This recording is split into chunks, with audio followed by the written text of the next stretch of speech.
윤석열 대통령은 구치소에서 석방된 이후 지금까지 공개 활동 없이 관저에 머물고 있습니다. 경찰이 관저 일대 경비를 강화한 가운데 오늘도 일부 지지자들은 산발적으로 집회를 이어가고 있습니다. 현장에 나가 있는 최재 기자 연결합니다. 배민혁 기자. 네, 서울 한남동 대통령관저 앞에 나와 있습니다. 지금 관저 앞 상황 어떻습니까?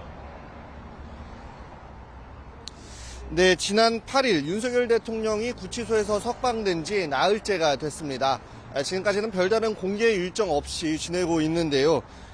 당분간 외부 활동을 자제할 것으로 알려진 만큼 관저 인근 역시 비교적 조용한 분위기 이어지고 있습니다.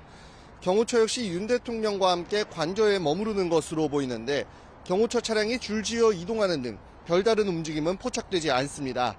다만 조만간 있을 탄핵심판 선고나 형사재판에 대비하기 위해 변호인단이 관저를 찾을 가능성이 있어 보이고요.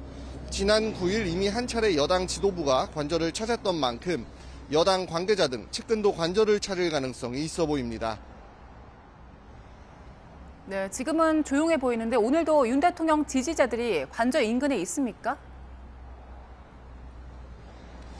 네, 평일 오전 이른 시각인 만큼 관저 인근 한산한 분위기 이어지고 있습니다.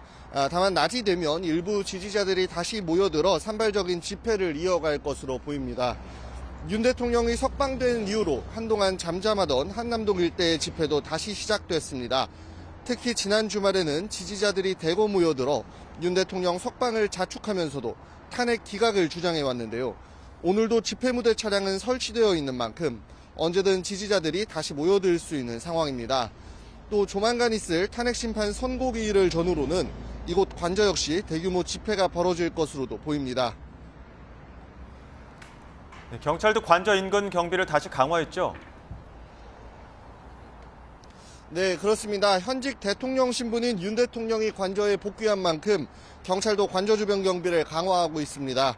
대통령 관저 주변 길목에는 경찰 기동대 버스가 길게 줄지어 늘어서 차벽을 이룬 상태입니다.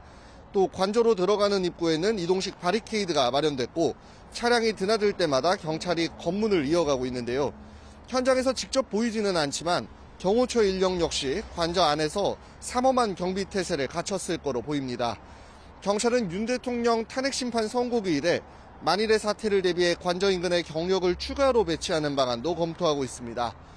지금까지 서울 한남동 대통령관저 앞에서 YTN 배민혁입니다.